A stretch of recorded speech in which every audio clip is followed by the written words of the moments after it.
Hello ಸ್ನೇಹಿತರೆ, good morning. Welcome back to my channel. ಇವತ್ತು ಭಾನುವಾರ ಸ್ನೇಹಿತರೆ. ನಮ್ಮ ಭಾನುವಾರದ ರೂಟೀನ್ ಹೇಗಿರುತ್ತೆ ಅಂತ ನಿಮ್ಮೆಲ್ಲರಿಗೂ ಗೊತ್ತಿದೆ. ನನ್ನ ರೆಗ್ಯುಲರ್ ಫಾಲೋವರ್ಸ್ ಆಗಿದ್ದರೆ ಇವತ್ತಿನ ದಿನ ಎದ್ದೊಳೋದು ಲೇಟು. ಅದು ಅವ್ರಿಗೆ, ರಾಜೇಶ್ಗೆ ಮತ್ತು ಸಾನುಗೆ. ನನಗೆ ಎವ್ರಿ ಸಂಡೇಸ್ ಬೇಗನೆ ಶುರು ಆಗುತ್ತೆ. ಸೊ ಬೇಗ ಎಚ್ಚರ ಆಗಿರುತ್ತಾ, ಅವ್ರಿಗೆಲ್ಲ ಡಿಸ್ಟರ್ಬ್ ಆಗೋದು ಬೇಡ ಅಂದ್ಬಿಟ್ಟು ನಾನು ಸ್ವಲ್ಪ ಏನು ಜಾಸ್ತಿ ಶಬ್ದ ಆಗದೇ ಇರೋ ಅಂಥ ಕೆಲಸಗಳನ್ನ ಮಾಡಿಕೊಂಡು ಆಮೇಲೆ 9 ಗಂಟೆ ಅರೌಂಡು ಎಲ್ಲರಿಗೂ ಏಳಿಸ್ಬೇಕು ಅಂತಾನೆ ಕೆಲಸ ಶುರು ಮಾಡ್ತೀನಿ. ಸೊ ಅದ್ರ ಶಬ್ದದಿಂದ ಎಲ್ಲರೂ ಹೇಳ್ತಾರೆ. ಈಗ 10:45 ಟೈಮು. ರಾಜೇಶ್ ಸ್ವಲ್ಪ ಹೊರಗಡೆ ಹೋಗಿದ್ದಾರೆ. ನಾನು ತರಕಾರಿ ತಂದಿರಲಿಲ್ಲ, ತರಕಾರಿ ತೊಗೊಂಡು ಬರಬೇಕು ಅಂತ ಹೇಳಿಬಿಟ್ಟು. ಇವತ್ತು ಭಾನುವಾರ ನಾನ್ ವೆಜ್ ಯೂಶ್ವಲಿ ಪ್ರಿಫರ್ ಮಾಡ್ತೀವಿ, ಬಟ್ ಇವತ್ತು ನಾನ್ ವೆಜ್ ಮಾಡೋದಕ್ಕೆ ಮನಸ್ಸಿರಲಿಲ್ಲ. ಅದಕ್ಕೆ ತರಕಾರಿ ತೊಗೊಂಡು ಬನ್ನಿ, ಏನೂ ತರಕಾರಿ ಇಲ್ಲ ಅಂತ ಕಳಿಸಿದ್ದೆ. ಈಗ ನನಗೆ ಕಾಲ್ ರಿಸೀವ್ ಆಯಿತು. ರಮ್ಯಾ ಕಾಲ್ ಮಾಡಿದ್ಲು. ಏನಂತ ಅಂದರೆ, ಇವತ್ತು ಮನೆಗೆ ಬರ್ತೀನಿ, ಇದ್ದೀರಾ, ಎಲ್ಲಾದರೂ ಹೊರಗಡೆ ಹೋಗ್ತಾ ಇದ್ದೀರೋ, ಏನು ಪ್ರೋಗ್ರಾಮು ಅಂತ ಕೇಳೋದಕ್ಕೆ. ಸೊ ಬೆಳಗ್ಗೆಯಿಂದ ನಾನು ವ್ಲಾಗ್ ಸ್ಟಾರ್ಟ್ ಮಾಡಿರಲಿಲ್ಲ, ಬಟ್ ಈಗ ಮಾಡಿದ ರೀಸನ್ನು ಅಂದರೆ ರಮ್ಯಾ ಬರ್ತಾ ಇದ್ದಾಳೆ, ತುಂಬ ದಿನ ಆದಮೇಲೆ ಬರ್ತಾ ಇದ್ದಾಳೆ. ನೀವು ತುಂಬ ಜನ ಕೇಳ್ತಾ ಇದ್ರಿ, ಯಾಕೆ ರಮ್ಯಾ ಬರ್ತಾನೇ ಇಲ್ಲ, ಎಷ್ಟು ದಿನ ಆಯ್ತಲ್ವಾ, ನೀವು ಹೋಗಿಲ್ಲ, ಅವಳು ಬಂದಿಲ್ಲ ಅಂತ ಹೇಳಿಬಿಟ್ಟು. ಈ ಸರಿ ಈ ರಜದಲ್ಲಿ ಕೂಡ ಇಬ್ಬರು ಮೀಟ್ ಆಗಿಲ್ವಲ್ಲ, ಯಾಕೆ ಅಂದರೆ ಅಮ್ಮನ ಮನೇಲಿ ಮೀಟ್ ಆಗ್ತಿದ್ರಲ್ವ ಯಾವಾಗ್ಲೂ ಅಂತ ಕೇಳ್ತಾ ಇದ್ರಿ.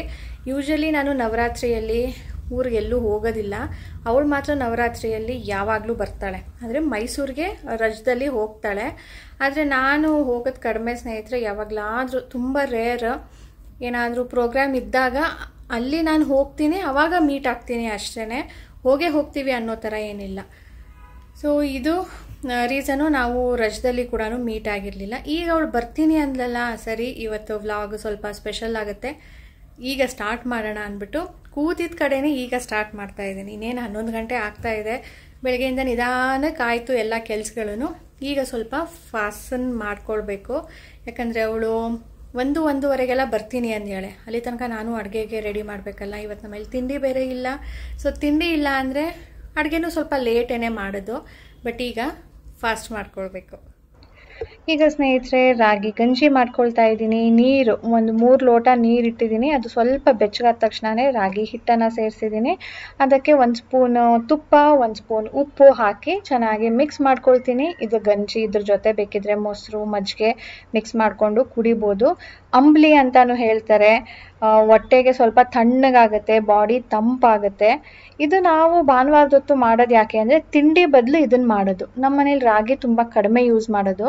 ಸೊ ನಾನು ವಾರಕ್ಕೊಂದ್ಸಾರಿ ಆದರೂ ಯೂಸ್ ಮಾಡೋಣ ಅಂತ ಹೇಳಿಬಿಟ್ಟು ಈ ಥರ ಒಂದು ರುಟೀನ್ ಮಾಡ್ಕೊಂಡಿದ್ದೀನಿ. ಸೊ ಇವತ್ತು ಭಾನುವಾರ ಅಂದರೆ ನಾವು ಮೆಂತೆ ಮುದ್ದೆ ಮಾಡಲೇಬೇಕು. ಸಾನುಗೆ ತುಂಬ ಇಷ್ಟ ಅದು. ಆ್ಯಂಡ್ ಹೇಳಿದ್ನಲ್ಲ, ಒಂದು ರುಟೀನ್ ಫಾಲೋ ಮಾಡೋಣ ಅಂತ ಹೇಳಿಬಿಟ್ಟು ಎವ್ರಿ ಸಂಡೇಸ್ ನಾನು ತಿಂಡಿನ ಸ್ಕಿಪ್ ಮಾಡಿಬಿಟ್ಟು ಈ ಗಂಜಿ ಮತ್ತು ಮೆಂತೆ ಮುದ್ದೆ ಮಾಡ್ತೀನಿ. ಮೆಂತೆ ಮುದ್ದೆ ಮಾಡೋದಕ್ಕೆ ಇವತ್ತು ಆಗೋದಿಲ್ಲ, ಯಾಕೆ ಅಂದರೆ ಹಸಿಟ್ಟು ಮುಗ್ದೋಗಿದೆ, ಮಾಡಿಸ್ಬೇಕು. ಈಗ ಮಳೆ ಅಲ್ವಾ, ಅದಕ್ಕೆ ತೊಳೆದು ಹಾಕೋಣ, ಒಣಗ್ಸಾಕೋಣ ಅಂದರೆ ಆಗ್ತಾನೇ ಇಲ್ಲ. ಹಾಗಾಗಿ ಅದು ಮುಂದೆ ಹೋಗ್ತಾನೆ ಇದೆ. ಸಾನು 1 ವಾರ ಆಯಿತು, 2 ವಾರ ಆಯಿತು, ನೀನು ಯಾವಾಗ ಮಾಡೋದು, ಮೊದಲು ಮಾಡು ಅದನ್ನ ಅಂತಾಳೆ. ಅವಳಿಗೆ ಹೇಗೆ ಮಾಡೋದು ಅಂತ ಗೊತ್ತಿಲ್ಲ. ನಾನು ಬೀಸಿಸ್ಬೇಕಮ್ಮ ಅಂದ್ರೆ ಕಲ್ಸೋ ಡ್ಯಾಡಾಗೆ ಬೀಸಿಸು, ಅದ್ರ ಮುಂಚೆ ಏನೆಲ್ಲ ಪ್ರಿಪ್ರೇಷನ್ ಇರುತ್ತೆ ಅಂತ ಅವಳಿಗೆ ಗೊತ್ತಿಲ್ಲ. ಇವತ್ತು ಅಡುಗೆಗೆ ಎಗ್ ಬಿರಿಯಾನಿ ಮಾಡೋಣ ಅಂತ. ಸೊ ಈಗ ನಾನು ಇದು ಮಾಡಿಟ್ಬಿಟ್ಟು, ತಣ್ಣಗಾಗೋದು ತುಂಬ ಲೇಟ್ ಆಗುತ್ತೆ ಗಂಜಿ, 10-15 ಮಿನಿಟ್ಸ್ ಆದರೂ ಬಿಟ್ಬಿಟ್ಟು ಅಲ್ಲಿ ತನಕ ನಾನು ಬಿರಿಯಾನಿಗೆ ಏನೇನು ಬೇಕೋ ಎಲ್ಲನೂ ತೆಗೆದುಕೊಳ್ತೀನಿ. ಅದಕ್ಕೆ ಪುದೀನ ತರಿಸ್ಬೇಕಿತ್ತು, ಅದನ್ನು ಹೇಳಿದ್ದೀನಿ, ಮೊಟ್ಟೆ ಹೇಳಿದ್ದೀನಿ. ಬಾಕಿದು ಜಿಂಜರ್ ಗಾರ್ಲಿಕ್ ಪೇಸ್ಟ್ಗೆ ಕೊತ್ತಂಬರಿ ಎಲ್ಲ ಇದೆ, ಅದನ್ನೆಲ್ಲ ಈಗ ಬಿಡಿಸ್ಕೊಳ್ತೀನಿ. ಇವತ್ತು ನಾನು ಎಗ್ ಬಿರಿಯಾನಿ ಮಾಡ್ತಾ ಇರೋದ್ರಿಂದ ಮೊದಲು ಎಗ್ ಬೇಯಿಸ್ಕೊಂಡು ತಣ್ಣಗಾದ್ಮೇಲೆ ಅದನ್ನು ಸಿಪ್ಪೆ ತೆಗೆದು ಫ್ರೈ ಮಾಡ್ಕೊಳ್ಬೇಕು. ಸೊ ಆಗಲಿ ನನಗೆ ಮರ್ತೋಗಿತ್ತು. ಈಗ ಕುಕ್ಕಿಂಗ್ ಪ್ರಾಸೆಸ್ ಶುರು ಮಾಡಬೇಕು. ಅದ್ರ ಮುಂಚೆ ಇಲ್ಲಿ ಸ್ಟೀಮ್ ಆಗಲಿ ಅಂತ ಹೇಳಿಬಿಟ್ಟು ಇಡ್ತಾ ಇದ್ದೀನಿ.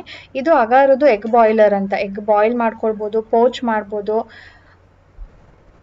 ಇದರಲ್ಲಿ ನನಗೆ ಅಡ್ವಾಂಟೇಜ್ ಏನಪ್ಪ ಅಂದರೆ, ನೀರಿಗೆ ಹಾಕಿ ನಾವು ಬೇಯಿಸಿದಾಗ ಅದು ಸ್ವಲ್ಪ ಕ್ರ್ಯಾಕ್ ಆದ್ರೂ ಅಥವಾ ಕುಕ್ ಮಾಡಬೇಕಾದ್ರೇ ಕ್ರ್ಯಾಕ್ ಆಗೋ ಚಾನ್ಸಸ್ ಇರುತ್ತೆ. ಆ ಥರ ಆದಾಗ ಒಳಗಡೆ ಇರುವಂಥ ವೈಟ್ ಎಲ್ಲನೂ ನೀರಲ್ಲಿ ಬಂದು ತೇಲ್ತಾ ಇರುತ್ತೆ, ನೀರು ಒಳಗಡೆ ತುಂಬಿಕೊಳ್ಳುತ್ತೆ. ಅದು ನಮಗೆ ಬಿರಿಯಾನಿ ಮಾಡಬೇಕಾದ್ರೆ ಆ ಥರ ಇದ್ದರೆ ಚೆನ್ನಾಗಿರೋದಿಲ್ಲ. ಅದಕ್ಕೆ ಈ ಥರ ಮಾಡಿಕೊಂಡಾಗ ಸ್ಟೀಮಲ್ಲಿ ಎಗ್ಗನ್ನು ಬಾಯ್ಲ್ ಮಾಡಿದಾಗ ಕ್ರ್ಯಾಕ್ ಆದರೂ ಕೂಡ ಆ ಥರ ಮೆಸಪ್ ಆಗೋದಿಲ್ಲ. ಸೊ ಮೊದಲು ಸ್ವಲ್ಪ ನೀರು ಹಾಕೊಳ್ಬೇಕು. ನೀರು ಎಷ್ಟು ಹಾಕಿರ್ತೀವೋ ಅಷ್ಟೊತ್ತು ಮಾತ್ರನೇ ಮಷಿನ್ ಆನ್ ಇರುತ್ತೆ, ಆಮೇಲೆ ಆಟೋಮೆಟಿಕ್ ಆಗಿ ಆಫ್ ಆಗುತ್ತೆ.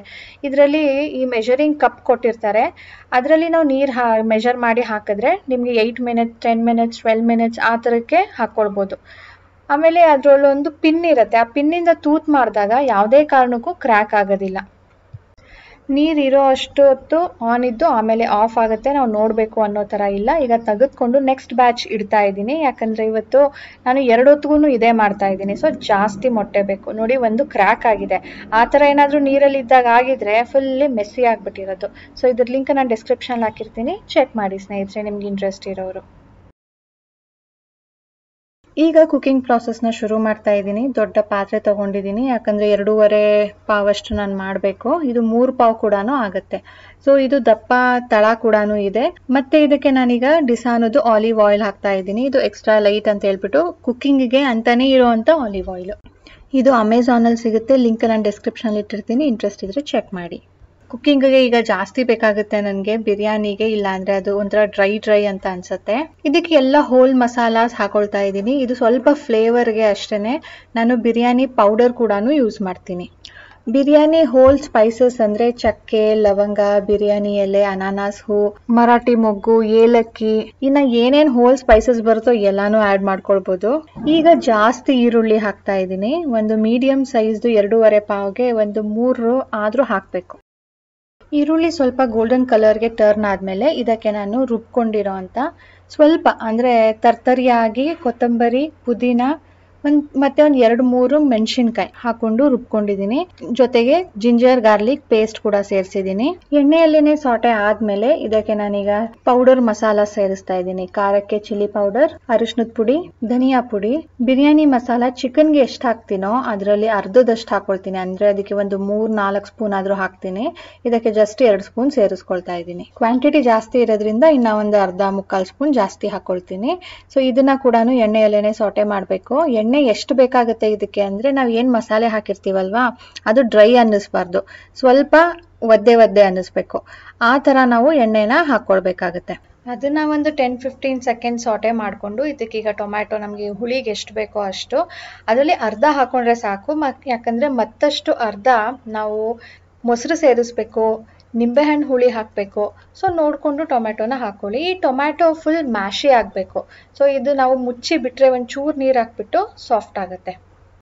ಮೊಟ್ಟೆ ಆ್ಯಕ್ಚುಲಿ ನಾನು ಫ್ರೈ ಮಾಡ್ಕೊಳ್ಬೇಕಿತ್ತು. ಈರುಳ್ಳಿ ಫ್ರೈ ಮಾಡೋ ಮುಂಚೆನೆ ಎಣ್ಣೆ ಹಾಕ್ಕೊಂಡು ಈ ಮೊಟ್ಟೆಗಳನ್ನ ಈ ಥರ ಮಧ್ಯ ಕಟ್ ಮಾಡಿಕೊಂಡು ಅರಶಿನ, ಉಪ್ಪು, ಖಾರದ ಪುಡಿ ಇಷ್ಟನ್ನ ಸೇರಿಸ್ಕೊಂಡು ಸ್ವಲ್ಪ ಸಾಟೆ ಮಾಡ್ಕೊಂಡಾಗ ಇದ್ರ ಮೇಲೆ ಒಂಥರ ಗೋಲ್ಡನ್ ಕಲರ್ದು ಲೇಯರ್ ಫಾರ್ಮ್ ಆಗುತ್ತೆ. ಅದು ಮಸಾಲೆ ಅಂತೂ ಎಳ್ಕೊಂಡಿರೋದಿಲ್ಲ. ಅದು ಫಾರ್ಮ್ ಆದಾಗ ಅದು ಒಂಥರ ನೋಡೋಕೆ ಚೆನ್ನಾಗಿರುತ್ತೆ.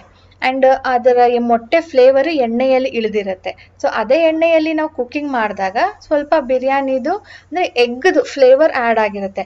ಬಟ್ ನನಗೆ ಇವತ್ತು ಟೈಮ್ ತುಂಬ ಕಡಿಮೆ ಇತ್ತು. ಮೊದಲೇ ನಾನು ಕುಕ್ ಮಾಡಿ ಇಟ್ಕೊಳ್ಬೇಕಿತ್ತು. ಈ ಮೊಟ್ಟೆಗಳನ್ನ ಫ್ರೈ ಮಾಡೋ ಅಷ್ಟು ಟೈಮ್ ಇರಲಿಲ್ಲ, ಹಾಗಾಗಿ ನಾನು ಮಾಡಿಲ್ಲ. ಆ ಪ್ರಾಸೆಸ್ನ ನೀವು ಮಾಡಿದ್ರೆ ತುಂಬ ಚೆನ್ನಾಗಿ ಫ್ಲೇವರ್ ಇಳಿಯುತ್ತೆ. ಸೊ ನಾನೀಗ ಡೈರೆಕ್ಟ್ ಹಾಕಿ ಕುಕ್ ಮಾಡ್ತಾ ಇದ್ದೀನಿ. ಈಗ ಮೊಟ್ಟೆ ಸ್ವಲ್ಪ ಮಿಕ್ಸ್ ಮಾಡಿಬಿಟ್ಟು ಮುಚ್ಚಿ ಬಿಟ್ಟಿದ್ದೆ. ಮಸಾಲೆ ಎಳ್ಕೊಳ್ಳಿ ಒಂದು 5-10 ನಿಮಿಷ ಬಿಟ್ಟಿದ್ದೆ, ಬಟ್ ಆ ಥರ ಏನೂ ಎಳ್ಕೊಂಡಿರೋದಿಲ್ಲ ಅದು. ಈಗ ಇದಕ್ಕೆ ಅಕ್ಕಿನ ಸೇರಿಸ್ತಾ ಇದ್ದೀನಿ. ಆ್ಯಕ್ಚುಲಿ ನಾನು ಬಾಸ್ಮತಿ ಅಕ್ಕಿ ತರಬೇಕಿತ್ತು, ಮರ್ತುಬಿಟ್ಟೆ ತರೋದು. ಸೊ ಪ್ಲೇನ್ ಅಕ್ಕಿಯಲ್ಲೇ ಅಂದರೆ ರೆಗ್ಯುಲರ್ ಆಗಿ ನಾವು ಯೂಸ್ ಮಾಡುವಂಥ ಅಕ್ಕಿಯಲ್ಲೇ ಮಾಡ್ತಾ ಇದ್ದೀನಿ. ಇದರ ಮಿಕ್ಸ್ ಮಾಡಿದಾಗ ಸ್ನೇಹಿತರೆ ಮೊಟ್ಟೆ ಒಡೆದೋಗೋ ಚಾನ್ಸಸ್ ಜಾಸ್ತಿ ಇರುತ್ತೆ. ಅಂದರೆ ಸ್ವಲ್ಪ ತುದಿಗಳು ತಗಲಿ ಕಟ್ಟಾಗ್ಬಿಡುತ್ತೆ. ಸೊ ಹುಷಾರಾಗಿ ಮಿಕ್ಸ್ ಮಾಡಬೇಕು. ಸ್ವಲ್ಪ ಬೇಗ ಮಾಡೋಣ ಅಂತ ಹೇಳ್ಬಿಟ್ಟು ಪಕ್ಕ ನೀರು ಬಿಸಿ ಆಗಕ್ಕಿಟ್ಟಿದೆ. ಸೊ ನೀರು ಬಿಸಿಯಾಗಿದೆ, ಈಗ ಅದನ್ನು ಆ್ಯಡ್ ಮಾಡ್ಕೊಳ್ತಾ ಇದ್ದೀನಿ. ಸ್ಟವ್ ಮೇಲೆ ಮಾಡ್ತಾ ಇರೋದ್ರಿಂದ ಒಂದು ಅರ್ಧ ಗ್ಲಾಸು ಜಾಸ್ತಿ ಹಿಡಿಸುತ್ತೆ. ಸೊ ಸ್ಟವ್ ಮೇಲೆ ಮಾಡ್ತಾ ಇರೋದ್ರಿಂದ ನಾವು ಹುಡಿ ಆಗಬೇಕು ಅಂದರೆ ಕಡಿಮೆ ಹಾಕಬಾರ್ದು ನೀರು. ಕುಕ್ಕರಲ್ಲಾದರೆ ಒಂದು ಸ್ವಲ್ಪ ನೀರು ಕಡಿಮೆ ಹಾಕಬೇಕಾಗತ್ತೆ. 1 ಪಾವ್ಗೆ 1/4 ಪಾವಷ್ಟು ನೀರು ಹಾಕಬೇಕಾಗತ್ತೆ. ಬಟ್ ಸ್ಟವ್ ಮೇಲೆ ಮಾಡಿದಾಗ ಸಮ ಪ್ರಮಾಣ ಹಾಕಬೇಕು. ಕಲರ್ ನೋಡಿ ಹೇಗೆ ಬಂದಿದೆ ಅಂತ. ನಾನು ಇದು ರೆಡ್ ಬರುತ್ತೋ ಇಲ್ವೋ, ಗ್ರೀನ್ ಬಂದ್ಬಿಡುತ್ತಾ, ಯಾಕಂದರೆ ಕೊತ್ತಂಬರಿ ಮತ್ತು ಪುದೀನ ನಾನು ರುಬ್ಬಿದ್ದು ಅಂದರೆ ಕಟ್ ಮಾಡೋ ಬದಲು ಸ್ವಲ್ಪ ರುಬ್ಬಿದ್ದೆ ಅಷ್ಟೇ ಅಂದ್ಕೊಂಡಿದ್ದೆ. ಬಟ್ ಇಲ್ಲ, ಕಲರ್ ಏನೋ ನಾರ್ಮಲ್ ಆಗೇ ಬಂತು. ಸೊ ಇದಕ್ಕೆ ನಾನೀಗ ನಿಂಬೆ ಹುಳಿ ಮತ್ತು ಉಪ್ಪು, ನಿಂಬೆ ಹುಳಿ, ಮೊಸರು, ತುಪ್ಪ ಸೇರಿಸ್ಕೊಂಡೀಗ ಕುಕ್ ಮಾಡೋದಕ್ಕೆ ಇಡ್ತೀನಿ ಸ್ನೇಹಿತರೆ. ದೊಡ್ಡಮ್ಮನ ಮನೆಗೆ ಬರೋ ಪ್ಲಾನ್ ಅಲ್ಲಿ ಇರ್ಲಿಲ್ವಾ? Hello Danu, how are you? I am fine. ಮುಂದೆ ಹಲ್ ಬಿದ್ದಿದ್ಯಾ? ಇವಾಗ ಬಿದ್ದಿದ್ಯಾ ಸಾನು ಥರ ಲೇಟಾಗಿ? ಸಾನು ಅವತ್ತು ಬಿದ್ದಿತ್ತು. ಸಾನುಗೂ 8 ಇಯರ್ಸ್ ಬಿದ್ದಿದ್ದು. ಓ ನೋಡ್ರಿ ಅಮ್ಮ ಮಗಳು ಹೆಂಗ್ ಮ್ಯಾಚಿಂಗ್ ಹಾಕೋ ಬಂದವ್ರೆ, ಬ್ಲೂ ಆ್ಯಂಡ್ ವೈಟ್. ನಾನು ಅಬ್ಸರ್ವ್ ಮಾಡಿಲ್ಲ, ಬಸ್ಸಲ್ಲಿ ನೋಡ್ತಿದ್ದೀನಿ ಇಬ್ರು ಮ್ಯಾಚ್ ಆಗ್ತೈತಲ್ಲ. ನೋಡ್ರಿ, white top, sorry blue top, white pant, matching ಹಾಕೊಳ್ಳಿ. ಹಿಂಗೇನೆ ಗೊತ್ತಾಗುತ್ತೆ, ಯಾರಿಗೂ ಹೇಳೋದೇ ಬೇಡ ಅಮ್ಮ ಮಗಳು ಅಂತ. ಹೆಂಗಿತ್ತು ಡ್ಯಾನ್ಸ್ ಕ್ಲಾಸ್? ಚೆನ್ನಾಗಿತ್ತು. ಮಾಡಿ ತೋರಿಸು. ಆಮೇಲೆ ಮಾಡ್ತಾರೆ. ತೋರಿಸ್ಬೇಕು. ಮ್ಯೂಸಿಕ್ ಹಾಕ್ಬೇಕು, ಸಂಗೀತ ಹಾಕ್ಬೇಕು. ಅದಕ್ಕೆ ಕೂತ್ಕೊಳ್ಳಿ.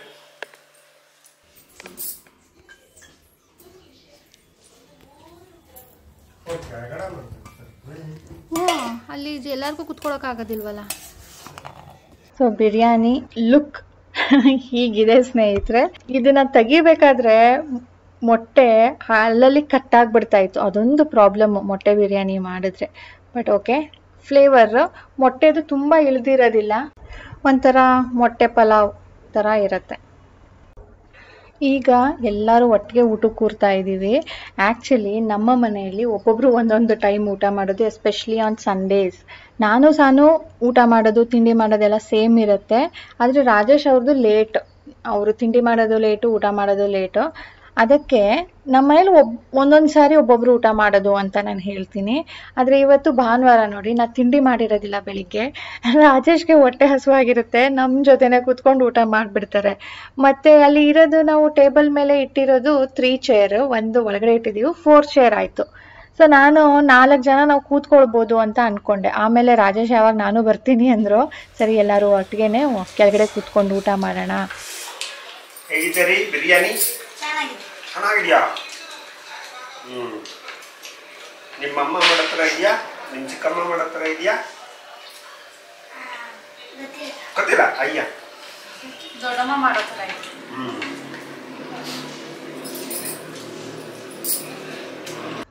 ನಿಮ್ಮಲ್ಲಿ ಕೇಳ್ಬೋದು, ಯಾಕೆ ರಮ್ಯಾ ಬಂದಿದ್ದಾಗ ನೀವು ಚಿಕನ್ ಮಾಡಿಲ್ಲ, ಮಟನ್ ಮಾಡಿಲ್ಲ, ಬರೀ ಎಗ್ ಮಾಡಿದ್ದೀರಲ್ಲ ಅಂತ ಹೇಳ್ಬಿಟ್ಟು. ಯಾರಾದರೂ ಒಬ್ಬರು ಅಂಥವ್ರು ಇರ್ತಾರೆ. ಸೊ ಏನಪ್ಪ ಇದಕ್ಕೆ ರೀಸನ್ ಅಂದರೆ, ಈಗ ಹಬ್ಬ ಆದಮೇಲೆ ಗುರುವಾರ ಶುಕ್ರವಾರ ನಾವು ನಾನ್ ವೆಜ್ ಮಾಡಿದ್ವಿ. ನಾವು ವಾರದಲ್ಲಿ 1 ದಿನ ಅಥವಾ ಮ್ಯಾಕ್ಸ್ 2 ದಿನ ಅಷ್ಟೇ, ಅದಕ್ಕಿಂತ ಜಾಸ್ತಿ ನಾವು ಪ್ರಿಫರ್ ಮಾಡೋದಿಲ್ಲ. ತಿನ್ನೋದು ಒಳ್ಳೇದು ಅಲ್ಲ, ನಮಗೆ ತಿನ್ನೋದಕ್ಕೆ ಇಷ್ಟನೂ ಆಗೋದಿಲ್ಲ. ಅದಕ್ಕೆ ಇವತ್ತು ನಾನ್ ವೆಜ್ ಮಾಡೋದು ಬೇಡ ಅಂತ ಡಿಸೈಡ್ ಮಾಡಿದ್ವಿ. ಬಟ್ ಸ್ಟಿಲ್ ರಮ್ಯಾ ಬರ್ತಾ ಇದ್ದಾಳಲ್ಲ ಅಂದ್ಬಿಟ್ಟು ಇವತ್ತು ಮೊಟ್ಟೆ ಬಿರಿಯಾನಿ ಮಾಡಿರೋದು. ನಮ್ಮ ಮನಸ್ಸಲ್ಲಿ ಆ ಥರ ಏನೂ ಇರೋದಿಲ್ಲ, ಬಟ್ ನೀವು ಆ ಥರ ಥಿಂಕ್ ಮಾಡ್ತೀರಾ ಅಷ್ಟೆ. ಈಗ ರಮ್ಯಾ ಹೊರಡ್ತಾ ಇದ್ದಾಳೆ. ಅವಳು ಬಂದಿರೋದೇ ಅಪರೂಪ, ಬಂದು ಇಷ್ಟು ಬೇಗ ಹೊರಡ್ತಾ ಇದ್ದಾಳಾ ಅಂತಾನು ನೀವು ಕೇಳ್ತೀರಾ. ತುಂಬ ದಿನ ಆದಮೇಲೆ ಬಂದಿದ್ದಾರಲ್ಲ, ಯಾಕೆ ಇರಲಿಲ್ಲ ಅಂತಾನು ನಿಮ್ಮ ಮನಸ್ಸಲ್ಲಿ ಕ್ವೆಶನ್ ಬರ್ಬೋದು. ಸ್ಕೂಲ್ಗೆ ರಜಾ ಹಾಕ್ಬಿಟ್ಟು ನಾವೆಲ್ಲಾದರೂ ಹೋಗಬೇಕು, ಇರಬೇಕು, ಟ್ರಾವೆಲ್ ಮಾಡಬೇಕು ಅನ್ನೋದು ನಾವು ಪ್ರಿಫರ್ ಮಾಡಲ್ಲ. ರಮ್ಯಾ ಕೂಡ ನನಗಿಂತ ಜಾಸ್ತಿನೇ, ಅವಳು ಸ್ವಲ್ಪನೂ ರಜಾ ಹಾಕ್ಸೋದಿಲ್ಲ. ಸುಮ್ಮನೆ ಯಾತಕ್ಕೆ ರಜಾ ಹಾಕಿಸ್ಬೇಕು ಸ್ಕೂಲ್ಗೆ ಅಂತ ನನಗೆ ಬೈತಾಳೆ. ಅದಕ್ಕೆ ನಾನು ಅವಳಿಗೆ ವೀಕ್ ಡೇಯಲ್ಲಿ ರಜಾ ಹಾಕಿ ಇರು ಅಂತೇನು ಹೇಳೋದಿಲ್ಲ. ಮಗಳಿಗೆ ಶನಿವಾರ ಕೂಡ ಸ್ಕೂಲ್ ಇರತ್ತೆ. ತುಂಬ ದಿನ ಆಗಿದ್ದಲ್ಲ ಬಂದು, ಅದಕ್ಕೆ ಎಲ್ಲರೂ ಕೇಳ್ತಾ ಇದ್ರು, ಯಾಕೆ ಸಾನು ಮತ್ತು ಧಾನು ಅಲ್ಲ, ರಮ್ಯಾ ಮತ್ತು ಧಾನು ಬಂದಿಲ್ಲ, ಎಷ್ಟು ದಿನ ಆಯಿತು ಅವ್ರು ಬಂದು ಅಂತ. ಹೇಳು, ಯಾಕೆ ಬಂದಿಲ್ಲ? ಏನು ಕೆಲಸ ಇತ್ತಲ್ವಾ, ಅದಕ್ಕೆ ಬಂದಿಲ್ಲ. ಭರತನಾಟ್ಯಕ್ಕೆ ಬೇರೆ ಸೇರ್ಕೊಂಡಿದ್ದಾಳೆ, ಸ್ಯಾಟರ್ಡೆ ಸಂಡೇನೇ ಅಂತ ಸೇರ್ಕೊಂಡಿರೋದು. ಈಗ ಸ್ಯಾಟರ್ಡೆ ಕ್ಯಾನ್ಸಲ್ ಆಗಿಬಿಟ್ಟಿದೆ, ಸಂಡೇ ಮತ್ತು ಟ್ಯೂಸ್ಡೇ. ಈಗ 2 ವಾರದ ಹಿಂದಿಂದ ಸಂಡೇ ಬೆಳಿಗ್ಗೆ, ಟ್ಯೂಸ್ಡೇ ಸಾಯಂಕಾಲ. ನವರಾತ್ರಿ ಇರಲಿಲ್ವಾ? ಡ್ಯಾನ್ಸ್ ಇತ್ತು, ಇವಳು ಇರಲಿಲ್ವಲ್ಲ, ಹೆಂಗೂ ಇವಳು ಹಬ್ಬಕ್ಕೆ ಬಂದ್ಬಿಟ್ಲಲ್ಲ ಇಲ್ಲೇ, ಆವಾಗ ಕ್ಯಾನ್ಸಲ್ ಆಗಿತ್ತು ಸ್ಯಾಟರ್ಡೇಸ್. ನಾನು ಡ್ಯಾನ್ಸ್ ಮಾಡಿ ತೋರಿಸ್ತೀನಿ ಅಂದ್ಲು, ಅವ್ರು ಆಟೋದಲ್ಲಿ ಬ್ಯುಸಿ ಇದ್ದಾಳೀಗ. ಹಂಗಾಗಿ ಎಲ್ಲೂ ಹೋಗೋದಿಲ್ಲ, ಬರೋದಿಲ್ಲ. ಸುಮ್ಮನೆ ಯಾತಕ್ಕೆ ಬರ್ತೀನಿ. ಇವತ್ತು ಯಾಕೆ ಬಂದಿದ್ದು ಅಂದರೆ ಮಂತ್ರಾಲಯಕ್ಕೆ ಹೋಗಿದ್ರು. ಸೊ ಅದಕ್ಕೆ ಪ್ರಸಾದ ಕೊಡೋದಕ್ಕೆ ಅಂತ ಬಂದಿರೋದು. ಇವತ್ತು ಬೆಳಿಗ್ಗೆ ಆಯ್ತಲ್ಲ ಕ್ಲಾಸ್ ಅಂದ್ಬಿಟ್ಟು ಸಂಜೆ ಬಂದಿದ್ದಾಳೆ, ಈಗ ಹೊರಡ್ತಾಳೆ. ಇಲ್ಲ ಅಂದರೆ ಇವತ್ತು ಬರ್ತಾ ಇರಲಿಲ್ಲ. ಸಂಜೆ ಇರುತ್ತಲ್ಲ, 4ನೇ ದಿನ ಸ್ಕೂಲ್ ಇರುತ್ತೆ. ಸೊ ಸ್ಕೂಲ್ ಯಾಕೆ ರಜಾ ಹಾಕಿಸ್ಬೇಕು ಅಂತ ಬಂದಿರಲಿಲ್ಲ ಇಷ್ಟು ದಿನ. ಸೊ ಈಗ ಹೊರಡ್ತಾರೆ. ಬರ್ತ್ಡೇಗೆ ಅಂತ ತೊಗೊಂಡಿದ್ದು. ಇವಾಗ ಬಂದಿದ್ದೀರಲ್ಲ ಅಂತ ಇಲ್ಲೇ ಕೊಡ್ತಾಯಿದ್ದೀನಿ. ಜೀನ್ಸು ಆಗುತ್ತಲ್ಲ ಸೈಜು. ನೋಡಮ್ಮ, ಅವ್ಳು ಸಣ್ಣ ಇದ್ದಾಳೆ ಅಂದ್ಬಿಟ್ಟು ಸಣ್ಣ ತೊಗೊಂಡಿದ್ದೀನಿ. 8 to 9 years. ಅವ್ಳಿಗೀಗ ಎಷ್ಟು 8 ಕಂಪ್ಲೀಟ್ ಆಗುತ್ತೀಗ. ನೋಡಿದ್ದು ಕರೆಕ್ಟ್ ಸೈಜು, ಬಟ್ ಗೊತ್ತಿಲ್ಲ, ಒಬ್ಬೊಬ್ರು ಒಂದೊಂದು ಥರ ಆಗುತ್ತಲ್ಲ. ಆನ್ಲೈನೆಲ್ಲ ಅಂದಿಲ್ಲ. ಇವಾಗ ದೀಪಾವಳಿಗೆ ಊರಿಗೆ ತೊಗೊಂಡೋಗೋದಕ್ಕೆ ಶಾಪಿಂಗ್ ಮಾಡಿದ್ವಿ. ಇದು ಸೆಟ್ ಇದೆ. ಅಂದರೆ ಈ ಟೀ ಶರ್ಟು ದೊಡ್ಡದು ಅನ್ನಿಸ್ಬೋದು ನಿಮಗೆ. ಇದು ಓವರ್ ಸೈಜ್ ಟೀ ಅಂತ. ಓವರ್ ಸೈಜ್ ಅಂದರೆ ಫ್ರೀ ಸೈಜು. ಅವ್ರ ಬಾಡಿ ಮೆಜರ್ಗಿಂತನೂ ದೊಡ್ಡದಾಗಿರುತ್ತೆ, ಲೂಸ್. ಸೊ ಆ ಥರದ್ದು ಇದರಲ್ಲೇ ಲೆಗ್ಗಿಂಗು ಇದೆ. Legging quality. ಮತ್ತು ಅದು ಜೀನ್ಸ್ ಸಪ್ರೇಟಾ? ಅದು ಸಪ್ರೇಟು, ಇದು ಸಪ್ರೇಟ್. ಇದಕ್ಕೆ ನನಗೆ ಟೀ ಶರ್ಟ್ ಸಿಗಲಿಲ್ಲ, ಚೆನ್ನಾಗಿ ಸಿಗಲಿಲ್ಲ ಯಾವುದೂ, ಅದಕ್ಕೆ ತೊಗೊಂಡಿಲ್ಲ. ಆಮೇಲೆ ಇದು ಸೆಟ್ ಸಿಕ್ತಲ್ಲ ಅಂದ್ಬಿಟ್ಟು 2 ಆಗುತ್ತೆ. ಅಂದರೆ ಈ ಲೆಗಿನ್ಸ್ ತೆಗೆದ್ಬಿಟ್ಟು ಅದು ಹಾಕೋಬೋದು, ಇದು ಹಾಕೋದು. ಹಾಂ, ಇದು ಹಾಕ್ಬೋದು. ಅದಕ್ಕೇ ತೊಗೊಂಡೆ. ಲೆಗಿನ್ಸು ಚೆನ್ನಾಗಿದೆ.